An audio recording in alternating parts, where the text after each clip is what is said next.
Hello, my name is Douglas Pinkham. I am a divorce and family law attorney with Pinkham and Associates here in Orange County, California. We practice divorce and family law in Orange County, as well as Los Angeles County, Riverside County, San Bernardino County. We are continuing our discussions on the declarations of disclosure. On this particular form, we're going to do the FL 142, the Schedule of Assets and Debts. Okay.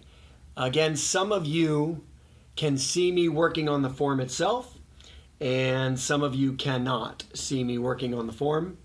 Those of you that cannot see me actually working on the form itself, I will be detailed enough that you will be able to follow along line by line.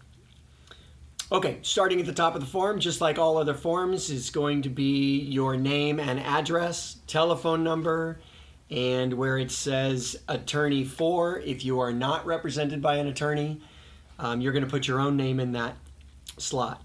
Then it asks for the county, Superior Court, county of, and you put the county where your case is pending. Next line is the petitioner and the respondent. Again, the petitioner and the respondent never change, so whoever was the petitioner and filed the divorce or the action at the beginning, they are always going to be the petitioner, and the respondent is always going to be the respondent, so put those names as appropriate. The next box is, if you are the petitioner, mark petitioner under Schedule of Assets and Debts. If you are the respondent, mark the respondent. Then on the right there, it asks for the case number, so go ahead and put in the case number there. Okay, then you will notice that this form has, I believe, if I check, it's 27 different categories. Let me check. Yeah, really. Hold on one second. It's really 24 different categories, but starting with number one, the first category is real estate. Let me give you just a touch of background on this. A schedule of assets and debts, the purpose of it is to disclose to the other side the properties and debts that you believe that you have and the values of each of those assets or debts. So we're going to start with number one. Category number one is real estate. So under that category, you're going to list the address of the property there on the left, and you will notice it also says that you need to attach a deed and a lender's statement. So if you've got the deed and the lender's statement, then you're going to want to attach it to this form once it's completed. The second column there, you'll notice on the top, it says SEP period prop. What that means is separate property. That means that this item on the left in this section, it's going to be real estate. If that item of property is your separate property or is the other person's separate property, you're going to mark it in that little box under SEP prop. If it's your separate property and you are the petitioner, you're going to put a P in that box. If it is your separate property and you're the respondent, you're going to put respondent in that box. So I'm going to go on the left. Let's make an example of 123 Main Street, Orange, California, 92868. I don't think that would be the zip code there, but that's okay. And let's say it's your separate property, and let's say the date acquired, let's say you got it in April of 1999. You're going to put April of 1999 or for 1999 in date acquired. Current fair market value, under that box, you're going to put whatever you believe, that you sincerely believe that it would sell for today. So let's put $735. And then in the far right column, it asks for amount of money owed or encumbrances. All right, so under that column, let's say between the first and let's say you have a second on the property, and let's say the first is $300,000 and the second is $400,000. Under this, I probably would put, or excuse me, $300,000 and $100,000 on the second. So under this category, I would probably put $300,000. And in the next section, I would probably put something like second trust deed on Main Street. And I would put,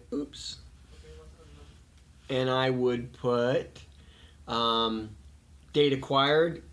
At the same time you bought the property, you put a second on the property, and let's say that in the far right column would be $100,000. That would be a good way to disclose that there's a second on the property, but it's on the same property. Okay, and if, for example, you had another property, you could put that 3456 Tilly Lane. Don't know where that's at. Montgomery, Alabama. Okay, wherever it's at. And then the zip code, and let's say that's community property, so you would not put anything in the SEP prop box. Then under date acquired, you'd put whenever you got it. Let's say it was September of 2006. And then let's say that property is worth $325,000. And let's say that it's completely paid off. There's no loan on that property. Then you'd put 0 under amount of money owed or encumbered. Okay. And let's say that's the only property you have. Then we go down to section 2, household furniture and furnishings. I typically put assorted furniture and furnishings. Sorry about that. And then let's say it's all community property, so there's nothing there. Date acquired, it could have been throughout the entire marriage. So I'm going to put in here varies because you got it at different times. You purchased pieces of furniture at different times. Under the next column, it asks how much it's worth. Keep in mind, this value is how much your property is worth, how much your furniture and furnishings are worth if you picked them up and sold them at a garage sale. That typically is a very low value. Take, for example, let's say you just went out to a beautiful furniture shop just yesterday and bought a brand new master bedroom set of furniture, brand new. And let's say, for example, that furniture costs $10,000. But if you take that furniture and you put it on the curb the next day, the person that's buying it at a garage sale doesn't know that you just purchased that at a garage sale. So that furniture is not going to be worth $10,000. So be realistic. You know, a couch that you've had for a couple of years is probably only worth $150. So put a value in there. I typically put in, I talk to my clients, but maybe $2,500. And if there's no money owed on that property, if there's nothing that's still owed on that furniture or whatever, then it's going to be 0 in the far right column. Let's say, for example, you have a couple of pieces of furniture that are more significant and have, significant value on their own. Let's say you have a piano. I would list that specifically. Let's say you bought the piano in July of 2011. And let's say that piano is worth $1,000. Nothing's owed on it. Let's say, for example, you have a grandfather clock. And let's say the grandfather clock was purchased in May of 2012. And let's say that's worth $1,300. And let's say there's nothing owed on that. And let's say last piece of furniture, you have a pool table. Super nice pool table. You just bought it last year. You bought it October of 2015. And let's say it's worth, it's still worth $3,500. But you bought it on credit and you still owe $1,200 on it. Then you put that in the far right column. Okay? So if you have significant items of property, personal property, you'd want to name it there. Furniture and furnishings. All right. Down here under jewelry, antiques, art, whatever, if you have specific items, again, that have significant value, list them separately. Wedding rings,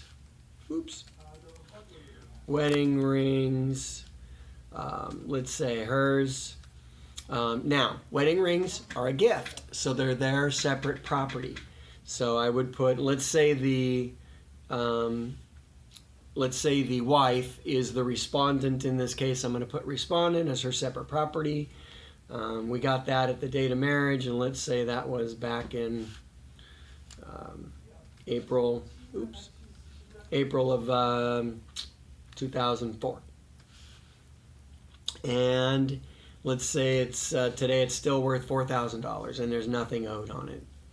And let's say that there are no antiques. Let's say there is a Weiland painting. Let's just say it's a print of some form or another, and you got that in August of 2012. And let's say it's worth $2,300. Nothing's owed on it. And let's say that there's a coin collection. It's not an extensive coin collection, but you have a little coin collection. You got that at different times. You collect it at different times, and it's worth about $1,500. And there's nothing owed on that. So that's how you would fill those out there. So now we're going to the next page. Section 4 is vehicles, boats, and trailers. Notice it asks for you to attach a copy of the title document. So if you've got a pink slip, just make a copy of the pink slip and attach it to this document. How you fill this out is, let's say you've got a 2014 Mercedes S500. And let's say it's nobody's separate property, it's community property. You bought it together, and let's say you bought that in March of 2014. Current fair market value, $28,000, and you still owe $12,000 on it. That's how that would be filled out. And you would do the same for any other vehicles that you own. If you own a boat, you'd also put that in here. If you own a trailer that the boat sits on, you also want to put that in here. All right, next section 5 is savings accounts. So even if you only have $5 in a savings account, or even if you have no money in a savings account, but it's opened, any account that you have or that your spouse has must be listed. Don't mess around with this. These disclosures are very, very, very serious, as mentioned in the introduction to the disclosures. If you did not watch the introduction to the disclosures, absolutely go watch that. It's very, very important. These disclosures are the most important thing to the state of California. They don't care how you cut up your property. The state of California and the judges don't care what you do with your property. But they do care that you've disclosed your property to each other properly before you disperse of it. All right, so back to the savings accounts. If you've got a savings account at Bank of America, and your branch is in Anaheim, and let's say it ends in 7861. The account number ends in the last 4 of 7861. It's not a separate property account, and you opened it in July of 2011, and let's say that there's $1,100 in that savings account, and nothing's owed against it. And let's say that's the only savings account you have, but if you had other savings accounts, they must be listed here. Okay, and then we're going to go on to checking accounts. If you've got a savings account at B of A, you probably have a checking account at B of A. So let's mark that B of A checking account. It's also at the Anaheim branch, and it ends in 7862. I don't know. We're picking a number. Just put in the last 4 of the bank account. You also opened that in 2011. Oops. And let's say in the checking account you have $4,300 in there. Now, here's the other, and there's no money owed against it. Now, keep in mind, obviously, the amount of money that you have in the bank account today is going to be different than the amount of money you have in the bank account tomorrow. And the amount of money you have in the bank account today is different from the amount of money you had in the bank account a week ago. This document that you're filling out is just taking a snapshot in time. So just put in there what you have in there now. If you have other bank accounts, let's say you have a Chase Bank account, it's at a bank in Orange, And the last four is that one of that account is 5544. Let's say you open that one a month after you open these ones. And let's say that there is, let's say that you have $2,100 in that account and 0 owed against it. So if you have any other bank accounts, that's where you're going to list them. And that's how you will list them. Going on, and let's say, for example, you don't have bank accounts, but you have credit union accounts. Then you would put the same information down here under credit unions and other deposit accounts. So let's say you've got a, well, anyway, let's not get into that. That could get a little deeper. But if you have credit unions and not just a regular bank, then you put it down here instead. Okay? Then under cash down here, many people keep cash laying around. They keep cash in the safe. Let's say, for example, you have cash in the safe and you keep $1,000 in there, and there's $1,000 in there. There's nothing, obviously nothing owed against your own safe. Oftentimes I'll have my client put wallet, and they carry about $60 in their wallet or whatever, something to that effect. Okay, if you have any other cash laying around, if it's in a can in the refrigerator, put, I got cash in a can in the refrigerator. If you're expecting a tax refund, then you're going to want to name that here.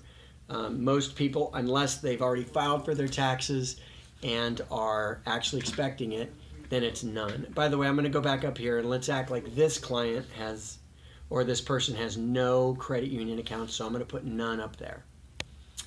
Life insurance with a cash surrender value or a loan. So life insurance with a cash surrender value, they're typically called whole life policies. There's other names for them. There's many names for them. But they're the kind of life insurance policy where there's a savings attached to it, so that when you make a payment, they take a portion of that payment and they put it into a savings, some form of a savings function for you. If you have one, then you're going to put it here. You're going to name the company and how much the value is. Well, let's say that there's one at Transamerica. And let's say that it's worth $12,000 at this time. There's no loans against it, so there's no loan against it. If you had a loan against it, you would put in here a loan against it. It's often, you're allowed to borrow against those kinds of policies all the time. So let's say, in fact, in this case, let's say it's worth $12,000, and you have a loan against it right now for $5,000. Then you'd put $5,000 in that far right column. Okay. On to page 3, the top page 3, section 11 is stocks, bonds, secured notes, and mutual funds. So let's say, for example, you have an investment account at Ameritrade. This would be a good place to put that, and let's say it's a mutual fund account. And let's say you open that account in June of 2000. Let's say 11 again, and let's say today it's got a value of $32,000, and there's no loan against that, so you have nothing there. Let's say, for example, you also have straight simple stock. You have Disney stock, and don't know how many shares you have, but let's say it's worth, $1,200. No loan against that stock. And if you have anything else, you'd put it in this section. By the way, with that mutual funds account, I would put the last 4 of that account number too. So let's say it's 0932. Retirement, pensions, under section 12. So let's say you are an employee of LA County. You may have a LaSera retirement. If you're a and let's say that's a regular pension. Pensions don't have a classic value. So under the value section, current fair market value, you'd have to put unknown. You're not going to have a loan against a pension like that. So, but let's say, for example, you have a 401k with Fidelity. You could put that in this section. Again, you might want to put the last 4 of the account number. Let's say it's 7754. But a 401k would have an actual cash value. Let's say it's $23,000. And with a 401k, you could also have a loan against it. So let's say you did borrow $2,000 against it and you still owe that $2,000. This is where you would fill it out like that. If you have any other kind of retirement or pensions, this is where they go. If you have profit sharing, annuities, or IRAs, this is where you'd put that. You could put, let's say you have a SEP IRA, and let's say the last of that account is a $33.49, and let's say it's worth $3,200 and no loan against that. That's how you would fill that out. If you have any other IRAs, you'd put that in here. If you have an annuity, you'd put that in there. Okay. If you own a business of any kind, you may very well have accounts receivables. If you don't own a business, simply put none. Okay, partnerships and other businesses, again, if you don't have a business, put none. If you do, then you are going to name that here with as much particularity as you can, as much detail as possible, and then you need to attach a K1 form or your Schedule C, or a K1 and your Schedule C to this document when it's completed. Then on 16, any other assets. So if you can think of any other assets that aren't named in one of these broad categories, then you're going to want to name it here. Can't think of anything in particular. Every once in a while something pops up here, but if you can think of something, put it in there. If you have nothing, go ahead and put none. Now we're going to move on to page 4, which are debts. Top of the page here, it asks for student loans. So student loans are interesting. I'm going to give you a little piece of legal information here. Let's say, for example, you have student loans and they have a new company name that runs those, that collects on those. I think it's Navient.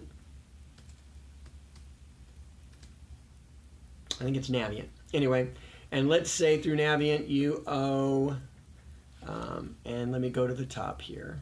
You'll see that it asks for total owing. And if you're an attorney or a doctor or some other thing, you know exactly what I'm talking about. Let's say you owe $48,000 on your student loans. And date incurred, that would definitely be varied because you're going to have had probably many different student loans through the years. So if you don't have any student loans, of course, you just put none. Okay, and obviously if there's an account number, you might want to put the last 4 of that account number, whatever the account number may be. Just always do the last 4. Now, if you owe any taxes, let's say this couple does owe some federal taxes, and let's say they owe $12,000 to feds, varies when you incurred them. Oh no, let's say, for example, that you incurred that tax liability in 2013 and it's still owed. Well, if you owe feds, you probably owe a little bit in state, and let's say that there's $2,000 owed and you also incurred that in 2013. That's where you would put that. That's how you would do that. Support arrearages, if you have any support arrearages that you owe somebody else, that's where this goes. I'm going to put on this one none. Unsecured loans. So if you borrowed money from Aunt Millie Jones, this is where you would put that. And you still owe her $1,800. And you borrowed that in 2015. Let's say June of 2015. That's where you would put that, and that's how you would put that. Credit cards, this is where you start listing all your credit cards. It's going to be pretty easy. You owe a Bank of America, Visa, ends in 1290 is the last 4. Let's say you owe $1,800 on that.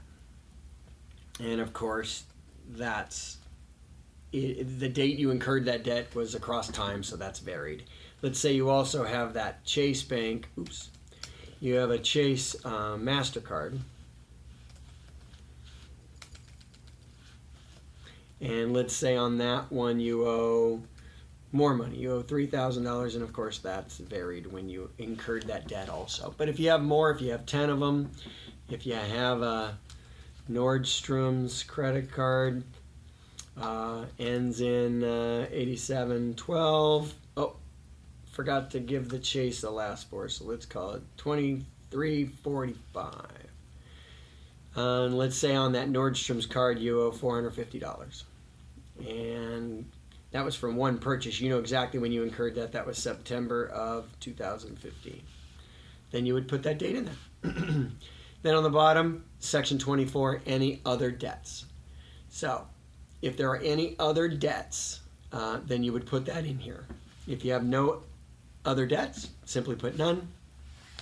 Now, of course, in my form system, it adds it up for me, but you will want to add the numbers up, the total, and put them at the bottom. On page 3, it asks for the total of the assets and the expenses. Okay? So now we are at the end of page 4. At the bottom of page 4, of course, you are going to put the date there and today's date. Whenever you're signing it, you're going to write your name on the left, and of course, you're going to print it and sign your name on the right-hand side there. And your schedule of assets will be done. Thank you very much for paying attention, and if you have any other questions or questions about your divorce, again, you are welcome to give me a call. I'm happy to help you out. Again, my name is Doug Pinkham. My office number is 714-730-0111. Thank you very much. Bye-bye.